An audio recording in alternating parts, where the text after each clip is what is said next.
میں بہک سکوں یہ مجال کیا، میرا رہنما کوئی اور ہے۔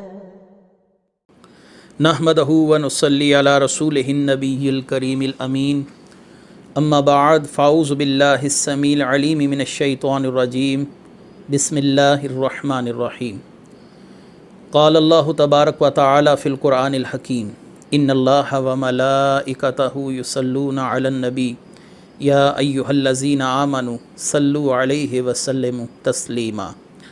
الصلاۃ والسلام علیک یا رسول اللہ، الصلاۃ والسلام علیک یا نبی اللہ، الصلاۃ والسلام علیک یا شفیع المذنبین وعلی آلک و اصحابک یا رحمۃ للعالمین۔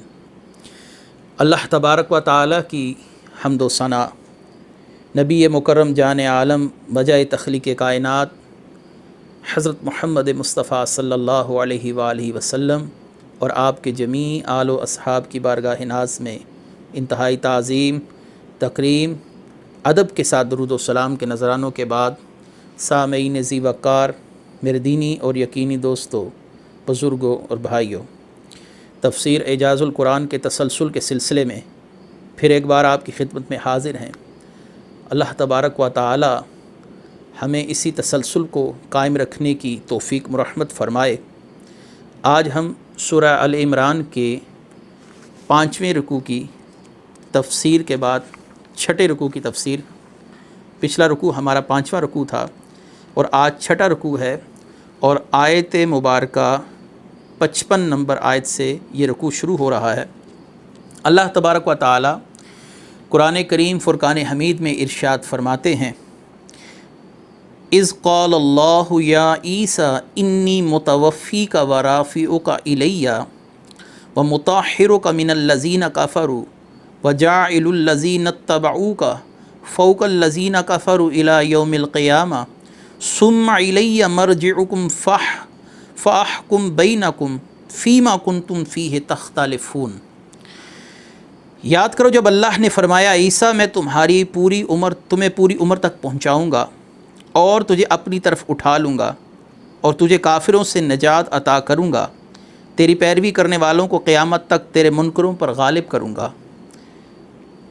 پھر تم سب میری طرف پلٹ کر آؤ گے، تو جن باتوں میں تم جھگڑتے تھے ان باتوں کا میں تمہارے درمیان فیصلہ کروں گا۔ انتہائی اہمیت کی حامل آیت مبارکہ، اس پر ایک اہل اسلام کے بنیادی عقیدے اور نظریے کی بنیاد بھی ہے کہ حضرت عیسیٰ علیہ السلام کو اللہ تبارک و تعالی نے جست بما روح بما جست آسمانوں پر زندہ سلامت اٹھا لیا تھا، اور آپ قرب قیامت زمین پر دوبارہ تشریف لائیں گے۔ یہ آیت مبارکہ سیدنا عیسیٰ علیہ السلام کے وصال کو ثابت کرنے کے لیے عمومی طور پر مرزئی حضرات کی طرف سے پیش کی جاتی ہے۔ قادیانیوں کی طرف سے یہ بنیادی طور پر پہلے نمبر پہ یہی آیت پیش کی جاتی ہے کہ حضرت عیسیٰ علیہ السلام کا وصال ہو چکا، آپ اس دنیا سے پردہ فرما چکے، لہٰذا جس عیسیٰ ابن مریم کے آنے کی خوشخبری سنائی گئی وہ یہی مرزا غلام احمد قادیانی تھا۔ جن احادیث مبارکہ میں حضرت عیسیٰ علیہ السلام کے نزول کی خبر دی گئی اس سے مراد یہی مرزا غلام احمد قادیانی ہے، نہ کہ عیسیٰ ابن مریم۔ لہٰذا یہ مقام تشریح طلب بھی ہے اور قابل توجہ بھی ہے کہ اللہ تبارک و تعالی نے فرمایا اذ قال اللہ یا عیسیٰ انی متوفیک، کہ اے عیسیٰ میں آپ کو زمین سے قبض کرنے والا ہوں، اپنے قبضے میں لینے والا ہوں۔ متوفی کا معنی مخالفین فوت ہونا کرتے ہیں، یہ ترجمہ اس مقام پر صحیح نہیں، کیونکہ یہ کثیر احادیث ائمہ مجتہدین صحابہ تابعین کی تشریحات کے منافی ترجمہ ہے۔ میں اس پر کچھ دلائل پیش کروں گا کہ یہاں پر لفظ متوفی کا یہ وفا کے معنوں میں ہے، یعنی کہ پورا کرنا۔ جب یہودیوں نے حضرت عیسیٰ علیہ السلام کو سولی چڑھانے کا پروگرام تشکیل دیا تو اللہ تعالیٰ نے حضرت عیسیٰ علیہ السلام کی حفاظت فرمائی اور ان سے وعدہ فرمایا کہ میں آپ کی عمر کو پورا کروں گا، آپ کو روح بما جست اور جست بما روح آسمانوں پر اٹھا لیا جائے گا۔ اللہ تعالیٰ نے سورہ نجم آیت نمبر 37 میں فرمایا وَإِبْرَاهِيمَ الَّذِي وَفَّى، اور ابراہیم جو پورے احکام بجا لائے۔ تو یہاں پر وفا کا مطلب ہوتا ہے کہ پورا کرنا، وَأُوفُوا بِالْعَهْدِ، اپنے وعدوں کو پورا کرو، وَأُوفُوا بِعَهْدِ، اپنے وعدے پورے کرو۔ تو یہاں پر معلوم ہوا کہ پورا کرنا مراد بھی ہے، اور دوسری بات ظاہری سی بات ہے کہ صاحب قرآن جو قرآن کا معنی بیان کریں گے وہ تمام تفسیروں سے، وہ تمام معنوں سے سبقت اور فوقیت رکھنے والا معنی ہوگا۔ اللہ تبارک و تعالی نے ارشاد فرمایا انی متوفی کا ورافیو کا الی، تو اس کا پہلا معنی کیا ہے؟ متوفی کا علماء لغت نے حضرت عیسیٰ علیہ السلام کی حیات جسمانی ثابت کی، اور متوفی کا مختلف جوابات دیے جو عقیدہ اہل سنت اور اہل اسلام کے عقیدے کے عین موافق ہیں۔ مثلا پہلا معنی ہے کہ ذالک انی قابضک من الارض ورافعک الی، ابن جریر فرماتے ہیں کہ اے عیسیٰ میں آپ کو زمین سے قبض کروں گا، اپنے قبضے میں لے کر آسمانوں کی طرف اٹھا لوں گا۔ یہاں پر متوفی کا معنی قابضک من الارض ہے کہ آپ کو زمین سے اللہ تعالیٰ اپنے قبضے میں لے کر آسمانوں کی طرف اٹھائے گا۔ اور جب عربی زبان میں آپ کسی چیز پر اپنا غلبہ پا لیتے ہیں یا اس کو اپنے کنٹرول میں لے لیتے ہیں، اپنے قبضے میں لے لیتے ہیں، تو اس کے لیے بھی کہا جاتا ہے توفیت من فلان مالی علیہ بمعنی قبضتہ، کہ میں نے فلاں آدمی سے اپنا حق وصول کر لیا اور اسے قبضے میں لے لیا۔ یہ جو میں ایک لغت کا معنی آپ کے سامنے پیش کر رہا ہوں کہ یہاں پر متوفی کا معنی ہے قابضوں کا من الارض، اس کی تائید ایک صحیح مسلم کی حدیث سے بھی ہوتی ہے کہ سیدنا جابر بن عبداللہ انصاری کے پاس ایک کمزور اونٹنی تھی جو بہت سقیم تھی، چلنے سے قاصر تھی۔ آپ صلی اللہ علیہ وآلہ وسلم نے اسے پاؤں کی ٹھوکر لگائی اور اللہ تعالیٰ نے اس کو اتنی طاقت عطا فرما دی کہ وہ تمام اونٹوں سے زیادہ تیز بھاگنے والی اونٹنی بن گئی۔ تو آپ صلی اللہ علیہ وآلہ وسلم نے ارشاد فرمایا اے جابر کیا یہ اونٹنی مجھے فروخت کرو گے؟ تو سیدنا جابر رضی اللہ تعالیٰ عنہ نے فرمایا یا رسول اللہ صلی اللہ علیہ وسلم، میں یہ چاہتا ہوں کہ یہ اونٹنی بلا عوض کسی اجرت کے آپ کی خدمت میں پیش کر دوں۔ آپ صلی اللہ علیہ وآلہ وسلم نے فرمایا نہیں، میں اس کی قیمت ضرور دوں گا۔ چنانچہ آپ نے حضرت بلال کو حکم دیا کہ ایک اوقیہ سونا سیدنا جابر بن عبداللہ انصاری کو اونٹنی کی قیمت کے طور پر دیا جائے۔ تو آپ صلی اللہ علیہ وآلہ وسلم نے اس کے بعد ارشاد فرمایا اتوفیت الثمن، کیا تو نے قیمت قبضے میں لے لی؟ تو یہاں پر اتوفیت کا معنی ہے قبضے میں لے لینا، جیسے کہ صحیح مسلم کی یہ حدیث ہے۔ اسی طرح قرآن کریم میں اس آیت کے معنی اور مفاہیم کو اگر مد نظر رکھا جائے تو انی متوفی کا ورافعو کا الی، اے عیسیٰ میں آپ کو اپنے قبضے میں لوں گا، یعنی آپ کی حفاظت فرماؤں گا اور آپ کو آسمانوں پر اٹھا لیا جائے گا، جیسا کہ اس کا پہلا معنی میں نے آپ کے سامنے بیان کر دیا۔ اس کا دوسرا معنی لغت کے لحاظ سے کہ متوفی کا معنی ہے یہاں پر سو جانا یا نوم، یہ سونے کے معنوں میں ہے، جیسے کہ حافظ ابن کثیر نے کہا قال الاکثرون المراد بالوفات ہا ہنا النوم، کہ یہاں پر متوفی کا معنی سو جانا یا نیند کا طاری ہو جانا۔ اللہ تبارک و تعالی نے حضرت عیسیٰ علیہ السلام پر نیند طاری فرما دی اور آپ کو آسمانوں پر اٹھا لیا۔ اس معنی کی تائید بھی ایک صحیح حدیث سے ہوتی ہے کہ جب کوئی انسان سو کر اٹھتا ہے تو اللہ تعالیٰ سے دعا کرتے ہیں الحمدللہ الذی احیانا بعد ما اماتنا وإلیہ النشور، سب حمد اللہ کی جس نے ہمیں مرنے کے بعد پھر زندہ کیا۔ اگر یہاں پر متوفی کا معنی مرنا ہی کیا جائے تو یہ سونے کے معنوں میں ہے، جیسا کہ ہم حدیث میں کہتے ہیں احیانا بعد ما اماتنا، کہ تو نے ہمیں زندہ کیا فوت ہونے کے بعد، یعنی سونے کے بعد۔ یہاں پر اماتنا کا مطلب ہوتا ہے سو جانا، لہٰذا یہ معنی بھی قرآن کریم کے اس شان نزول کے شایع نشان ہے۔ پچھلی آیت کے ربط کے ساتھ اگر اس آیت کو پڑھا جائے تو یہ معنی بھی ادھر بالکل موافق آتا ہے۔ تیسرا معنی جو علماء کرام نے اس آیت پر گفتگو فرمائی کہ متوفی کا و رافع کا میں تقدیم و تاخیر ہوئی ہے. اصل میں یہ یوں ہے رافع کا و متوفی کا. جیسے قرآن کریم میں اللہ تبارک و تعالیٰ نے حضرت سیدہ مریم سے فرمایا وسجدی ورکائی کہ سجدہ کر اور رکوع کر. حالانکہ رکوع پہلے ہے سجدہ بعد میں ہے، لیکن ذکر سجدے کا پہلے کر دیا، رکوع کا بعد میں کیا. ایسے ہی اللہ تعالیٰ نے حضرت عیسیٰ کو پہلے آسمانوں پر زندہ اٹھا لیا، پھر اللہ تبارک و تعالیٰ ان کو ایک وقت مقرر پر موت عطا فرمائیں گے. یعنی جب ان کے لیے موت کا وقت اللہ تعالیٰ مقرر فرما دے گا تو پھر وہ اس دنیا سے پردہ فرما جائیں گے. یہ اس کی تیسری تفسیر ہے. یہی تفسیر تقدیم و تاخیر والی تفسیر یہ تفسیر ابن ابی حاتم میں ہے. چنانچہ قتادہ نے کہا کہ یہاں پر متوفی کا و رافع کا یہ تقدیم و تاخیر کے ساتھ ہے. قرآن میں اس کی کئی مثالیں آپ کو نظر آ سکتی ہیں، جیسے کہ اللہ تعالیٰ نے سورہ البقرہ کی آیت نمبر 21 میں ارشاد فرمایا خَلَقَكُمْ وَالَّذِينَ مِن قَبْلِكُمْ. اللہ نے تمہیں بھی تخلیق کیا، تم سے پہلوں کو بھی تخلیق کیا. حالانکہ پہلوں کا ذکر پہلے ہونا چاہیے اور ہمارا ذکر بعد میں، لیکن یہاں پر تقدیم و تاخیر ہوئی. اللہ تبارک و تعالیٰ نے پہلے ہمارا ذکر کیا اور ہمارے بعد پہلوں کا ذکر کیا. لہٰذا یوں ہی اللہ تبارک و تعالیٰ نے اس مقام پر متوفی کا و رافع کا الیہ پہلے اللہ تعالیٰ نے فوت کرنے کا ذکر فرما دیا، پھر آسمانوں پر اٹھانے کا ذکر کیا. لہٰذا یہ اس کا تیسرا معنی ہے.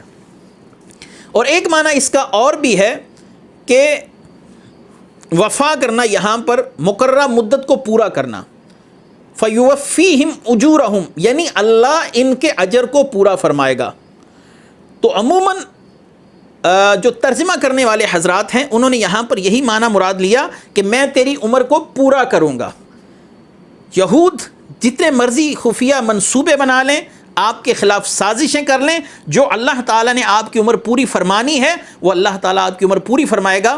یہ معنی قرآن کریم کا جو میں آپ کے سامنے اب بیان کر رہا ہوں یہ سورہ نساء کی آیت کے ساتھ بھی معید ہے کہ اللہ تعالیٰ نے فرمایا وَمَا قَتَلُوهُ وَمَا صَلَبُوهُ.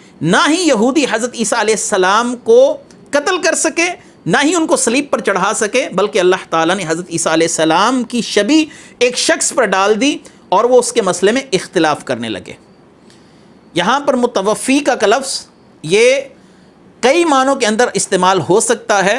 قرآن کریم احادیث مبارکہ کے ساتھ میں نے تائیداً اس معنی کے مفاہیم واضح کرنے کی کوشش کی، چونکہ یہ ایک وسیع موضوع ہے، اس پر کچھ سوالات ہیں، لیکن میں نے اصولی مباحث آپ کے سامنے کر دی. حضرت عیسیٰ علیہ السلام اللہ تعالیٰ نے ان کو زندہ اٹھا لیا، اس پر میں قرآن کریم سے 3 دلائل آپ کے سامنے پیش کرتا ہوں. پہلی آیت مبارکہ وَقَوْلِهِمْ إِنَّا قَتَلْنَا الْمَسِيحَ عِيسَى ابْنَ مَرْيَمَ رَسُولَ اللَّهِ. یہودیوں کا یہ کہنا کہ ہم نے عیسیٰ ابن مریم کو جو اللہ کے رسول ہیں قتل کر دیا. قرآن کریم نے ان کی اسی بات کی تردید فرمائی وَمَا قَتَلُوهُ وَمَا صَلَبُوهُ وَلَكِنْ شُبِّهَ لَهُمْ.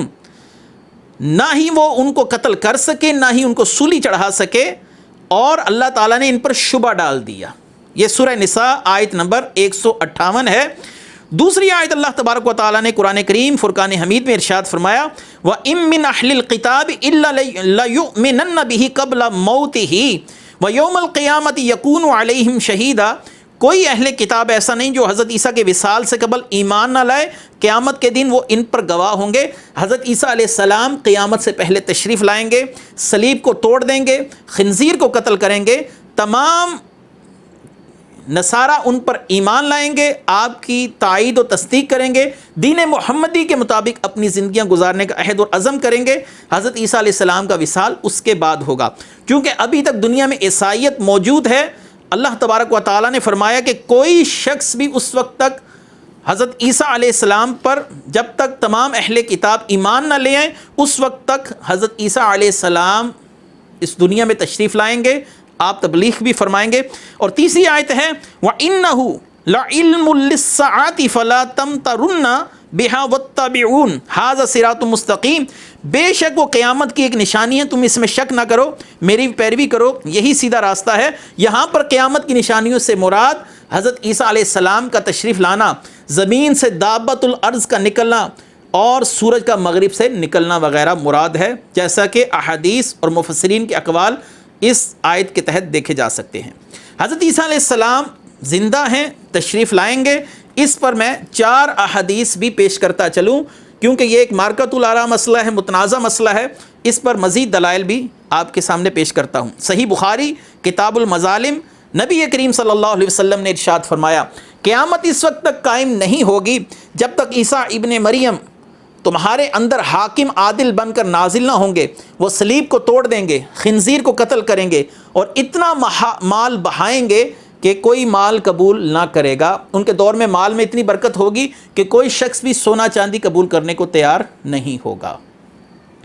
دوسری حدیث صحیح مسلم کی، آپ صلی اللہ علیہ وآلہ وسلم کی یہ حدیث بھی سیدنا ابو ہریرہ سے مروی ہے۔ آپ صلی اللہ علیہ وآلہ وسلم نے ارشاد فرمایا، اللہ کی قسم، عیسیٰ ابن مریم حاکم عادل بن کر اتریں گے، صلیب توڑیں گے، خنزیر کو قتل کریں گے، جزیہ ختم کریں گے، اونٹنیوں پر سواری ختم کر دی جائے گی، بغض و حسد ختم ہو جائے گا، آپ مال لینے کے لیے بلائیں گے تو کوئی مال قبول کرنے والا نہ ہوگا۔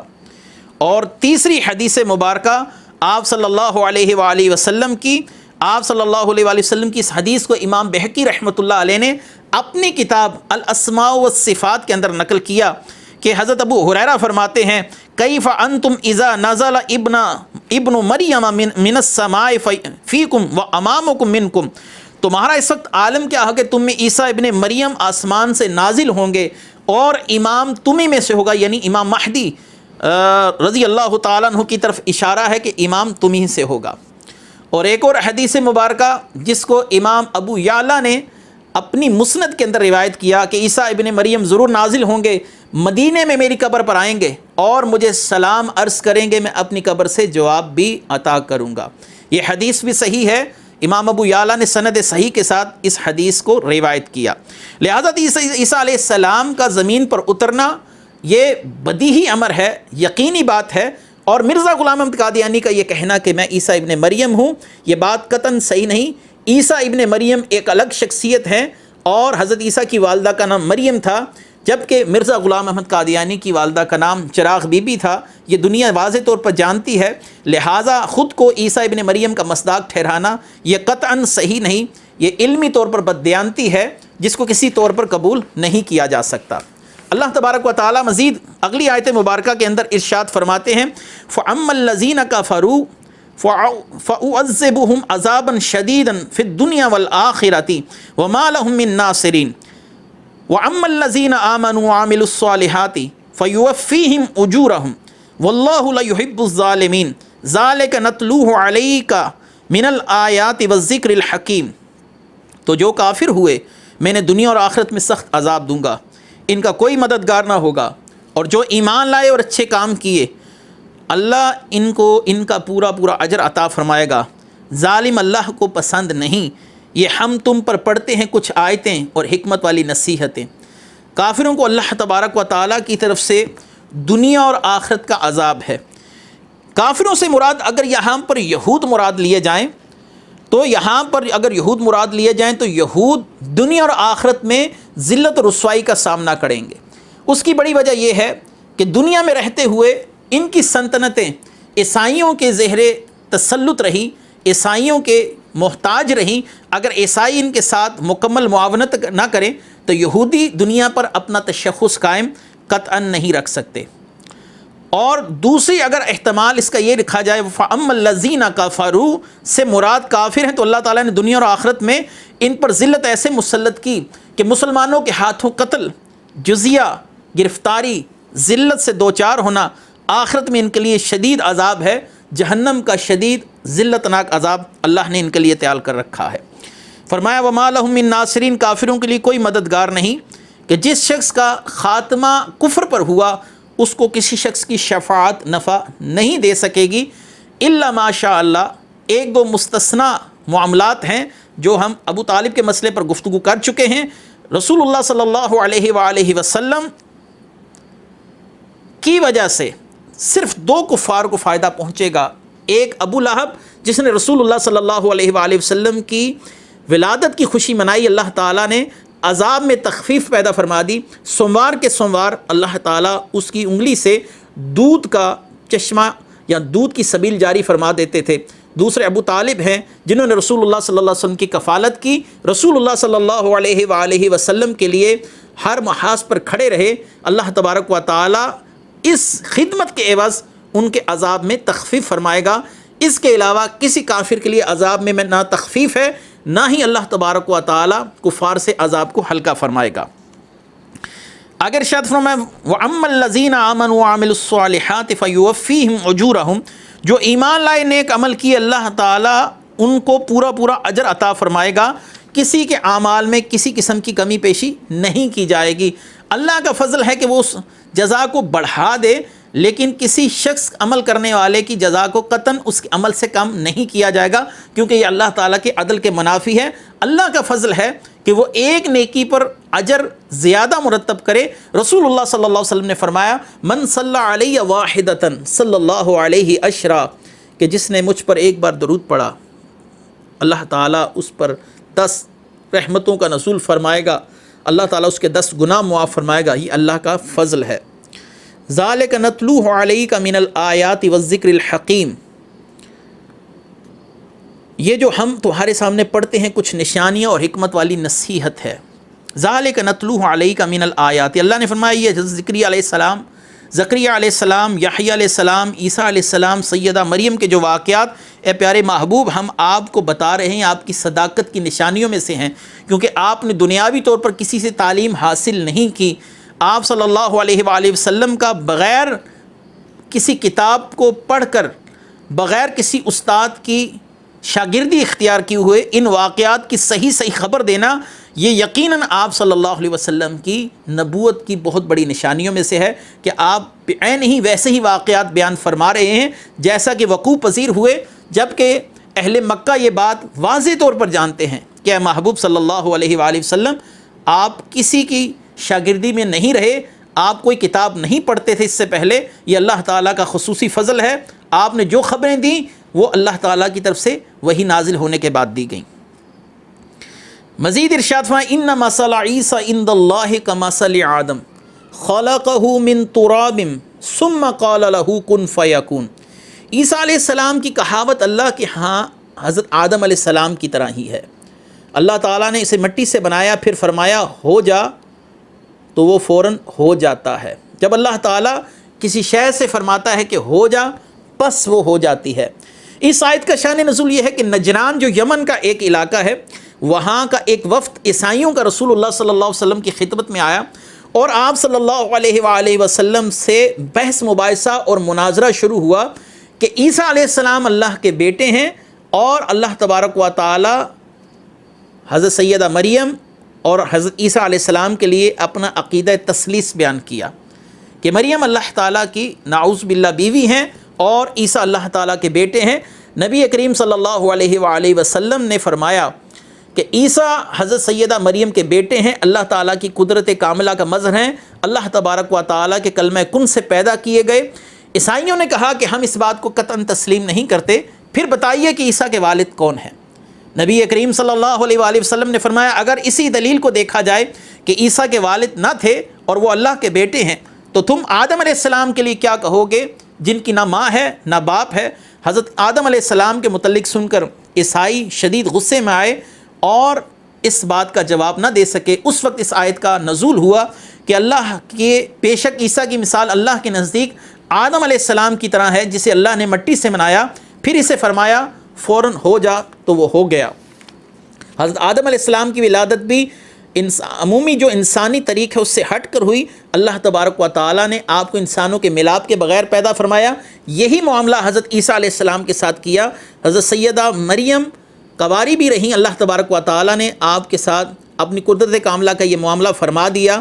آپ اللہ تعالیٰ کے کلمہ اسی وجہ سے کہلاتے ہیں کہ آپ کو کلمۃ اللہ کہا جاتا ہے۔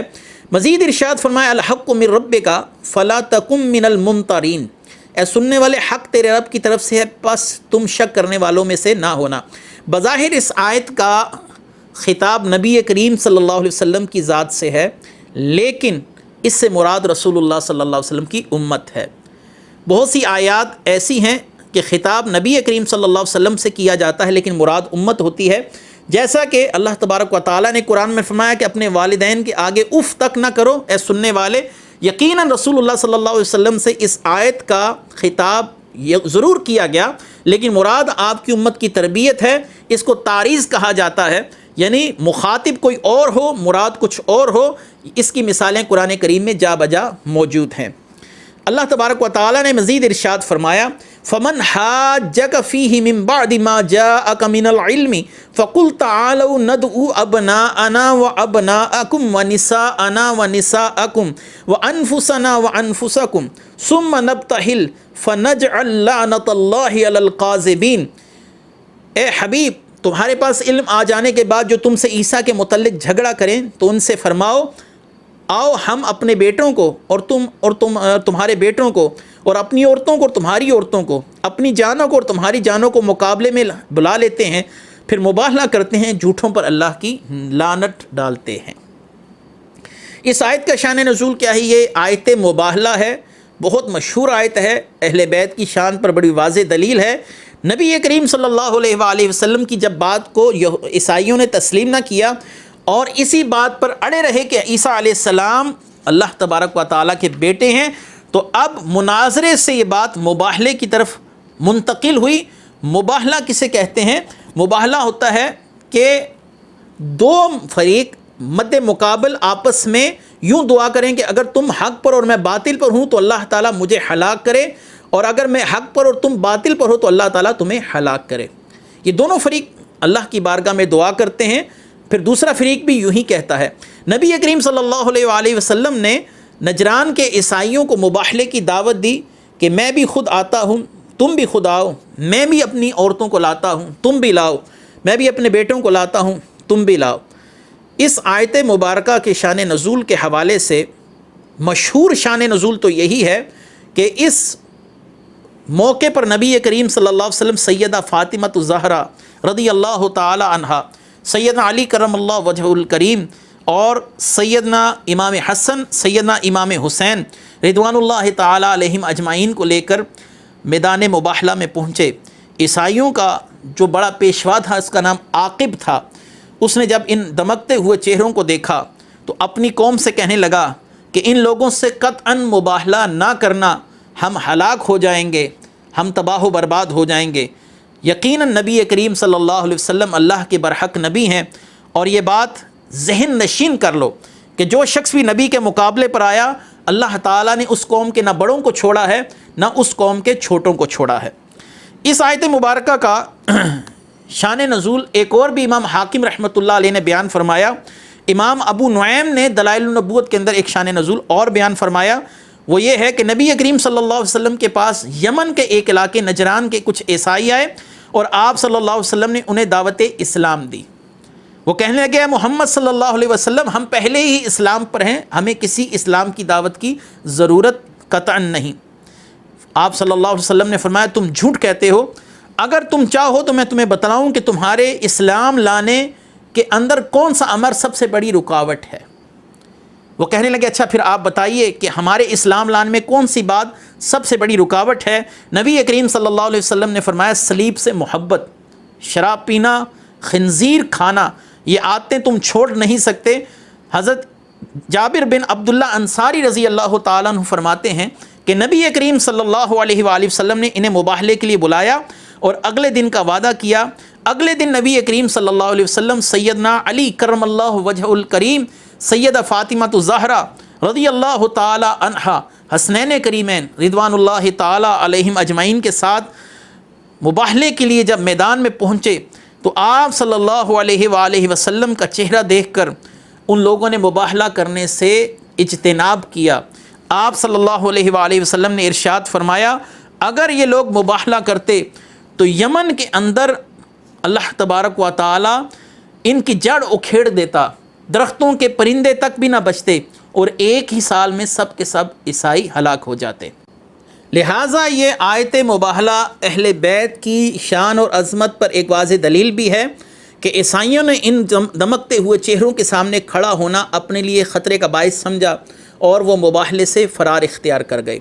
نبی کریم صلی اللہ علیہ وآلہ وسلم سے کہنے لگے، اے ابو القاسم، ہم آپ سے مباہلہ نہیں کر سکتے، آپ ہمیں ہمارے دین پر رہنے دیجئے۔ آپ صلی اللہ علیہ وسلم نے فرمایا، اگر مباہلہ نہیں کر سکتے تو اسلام لے آؤ، تمہارے اور مسلمانوں کے حقوق ایک جیسے ہو جائیں گے۔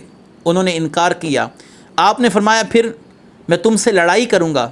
کہنے لگے کہ ہم اہل عرب سے لڑائی کرنے کی طاقت نہیں رکھتے، البتہ ہم آپ سے صلح کرتے ہیں، ہم آپ پر لشکر کشی کر کر آپ ہم پر لشکر کشی کر کر ہمیں دین سے مت پھیریے، ہم آپ کو ہر سال 2000 عربی لباس یہ دیں گے، 1000 لباس سفر کے مہینے میں اور 1000 لباس رجب کے مہینے میں، اور اس کے علاوہ وہ لوہے کا لباس جس کو زرہ کہا جاتا ہے وہ بھی آپ کی خدمت میں پیش کیا جائے گا تاکہ مسلمان ان کو پہن کر جنگ کے لیے تیار ہو سکیں۔ رسول اللہ صلی اللہ علیہ وآلہ وسلم نے جزیہ کی شرط پر ان سے صلح فرما لی۔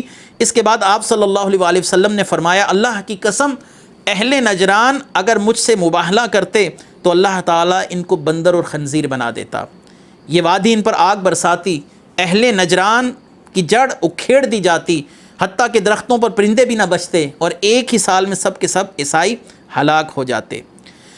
دوسری جو بخاری شریف کتاب المغازی میں قصہ اہل نجران موجود ہے وہ بھی آپ کے سامنے پیش کرتا چلوں، اس کا تعلق بھی اس آیت مباہلہ کے ساتھ ہے۔ حضرت حذیفہ رضی اللہ تعالیٰ عنہ فرماتے ہیں کہ عاقب اور سید یہ دو عیسائی سردار نبی کریم صلی اللہ علیہ وآلہ وسلم کے ساتھ مباہلے کے معاملے میں شریک ہوئے۔ آپ صلی اللہ علیہ وسلم نے انہیں مباہلے کی دعوت دی تو انہوں نے آپ سے کہا کہ آپ ان سے مباہلہ نہ فرمائیں، اور نہیں تو ان کی آنے والی نسلیں کبھی بھی فلاح نہیں پا سکتی۔ یہاں پر ایک اہم مسئلہ ہے کہ رسول اللہ صلی اللہ علیہ وآلہ وسلم نے ارشاد فرمایا کہ تم اپنے بیٹوں کو لے آؤ، میں بھی اپنے بیٹوں کو لے آتا ہوں، تم اپنی بیٹیوں کو لے آؤ، خواتین کو لے آؤ، میں بھی لے آتا ہوں، تم بھی خود آؤ، میں بھی خود آتا ہوں۔ تو یہاں پر لفظ جو انفسنا ہے اس کو بہت سے لوگ حضرت علی رضی اللہ تعالیٰ عنہ کے لیے ثابت کرتے ہیں کہ آپ نفس رسول ہیں۔ چونکہ آپ نفس رسول ہیں تو اس لیے آپ صحابہ تو صحابہ انبیاء علیہم السلام سے بھی افضل ہیں۔ یہ استدلال انتہائی کمزور استدلال ہے جس پر 3 جوابات میں آپ کی خدمت میں پیش کرنا چاہوں گا کہ انفسنا سے مراد حضرت علی رضی اللہ تعالیٰ عنہ کی ذات لینا یہ قطعاً صحیح نہیں۔ حضرت علی رضی اللہ تعالیٰ عنہ کی تربیت، حضرت علی رضی اللہ تعالیٰ عنہ کی پرورش یہ نبی کریم صلی اللہ علیہ وآلہ وسلم نے فرمائی تھی، لہٰذا آپ صلی اللہ علیہ وآلہ وسلم کے ساتھ حضرت علی رضی اللہ تعالیٰ عنہ کا تعلق ایک بیٹے کی مثل تھا، ایک بیٹے جیسا تھا۔ اس لیے آپ کا حکم ابناءنا و ابناءکم میں آئے گا کہ تم بھی اپنے بیٹے لے آؤ، میں بھی اپنے بیٹے لے آتا ہوں۔ اور دوسرا سیدنا علی کرم اللہ وجہ الکریم رسول اللہ کے داماد ہیں، اور داماد مشہور ہے کہ بیٹے کی طرح ہی ہوتا ہے اور وہ بیٹے کے حکم میں ہی ہوتا ہے۔ لہٰذا ابناء میں حضرت علی رضی اللہ تعالیٰ عنہ کا مراد لینا یہ زیادہ قرین قیاس ہے، یہ زیادہ صحیح ہے کہ حضرت علی رضی اللہ تعالیٰ عنہ کو انفسنا کی بجائے ابناء کے اندر شمار کیا جائے۔ اگر آپ کو نفس رسول ہی سمجھ لیا جائے تو پھر سیدہ فاطمہ زہرا کے ساتھ نکاح کی شرعی حیثیت کیا ٹھہرے گی آپ کی؟ یہ حضرت علی رضی اللہ تعالیٰ عنہ پر بھی اعتراض ہے، خود نبی کریم صلی اللہ علیہ وسلم کی ذات پر بھی اعتراض ہے، سیدہ فاطمہ زہرا رضی اللہ تعالیٰ عنہ کے ذات پر بھی بہت بڑا اعتراض ہے۔ اللہ تبارک و تعالیٰ ہمیں دین کی سمجھ عطا فرمائے۔ دوسرا یہ کہ نبی کریم صلی اللہ علیہ وآلہ وسلم کے اس قول انفسنا و انفسکم سے مراد اگر حضرت علی کی ذات لے بھی لی جائے تب بھی ان لوگوں کا مقصد قطعاً حل نہیں ہوتا۔ اس کی وجہ یہ ہے کہ قرآن کریم میں سورہ بقرہ کے اندر اللہ تعالیٰ نے فرمایا لَتُخْرِجُونَ أَنفُسَكُم مِّن دِيَارِكُمْ، تم اپنے قریبیوں کو اپنے شہروں سے نہیں نکالو گے۔ تو یہاں پر انفسنا انفسکم کا معنی قریبی بھی ہو سکتا ہے کہ تم بھی اپنے قریبیوں کو لے آؤ، میں بھی اپنے قریبیوں کو لے آتا ہوں، کیونکہ حضرت علی کے ساتھ رسول اللہ صلی اللہ علیہ وسلم کا انتہائی قربت والا رشتہ تھا۔ لہٰذا انفسکم سے مراد، انفسنا و انفسکم سے مراد حضرت علی رضی اللہ تعالیٰ عنہ کی قرابت داری بیان کرنا مراد ہے، نہ کہ آپ کا عین نفس رسول ہونا۔ دوسرا اس مقام پر یہ اعتراض ہے کہ نبی کریم صلی اللہ علیہ وسلم کی 4 بیٹیاں نہیں تھیں، صرف ایک بیٹی تھی، اس لیے رسول اللہ صلی اللہ علیہ وسلم میدان مباہلہ میں ایک ہی بیٹی کو لے کر گئے۔ اگر 4 بیٹیاں ہوتی جیسا کہ اہل سنت کا مذہب ہے، اہل سنت کا عقیدہ اور نظریہ ہے، تو پھر رسول اللہ صلی اللہ علیہ وسلم کی 3 بیٹیاں اس وقت کہاں موجود تھیں؟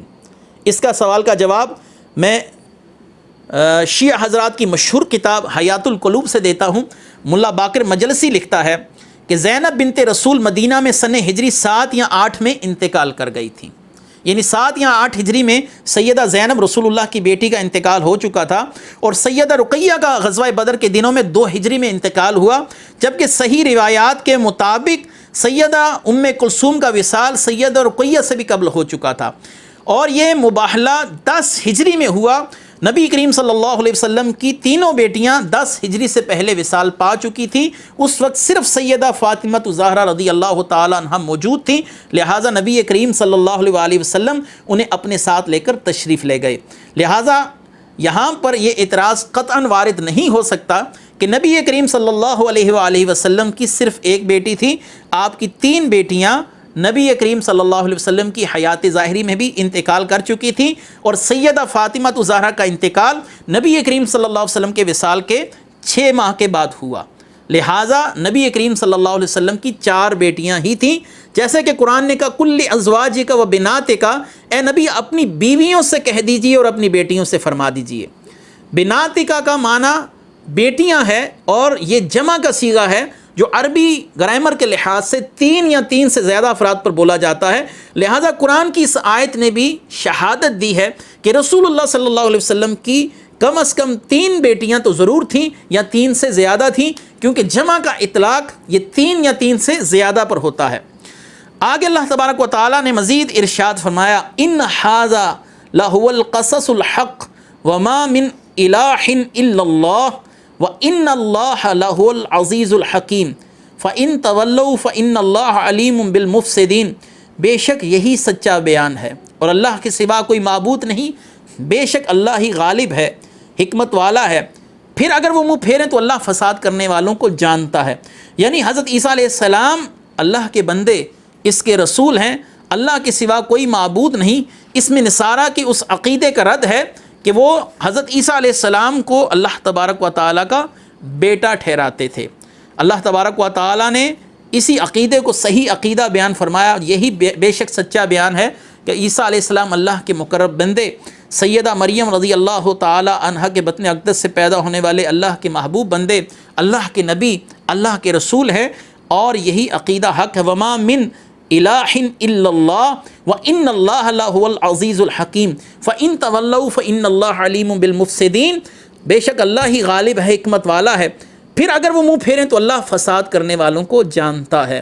اللہ تبارک و تعالی قرآن کریم کا فہم عطا فرمائے، اور ہمیں اپنے محبوب کریم صلی اللہ علیہ وآلہ وسلم کی تمام نسبتوں کا کما حقہ احترام نصیب فرمائے۔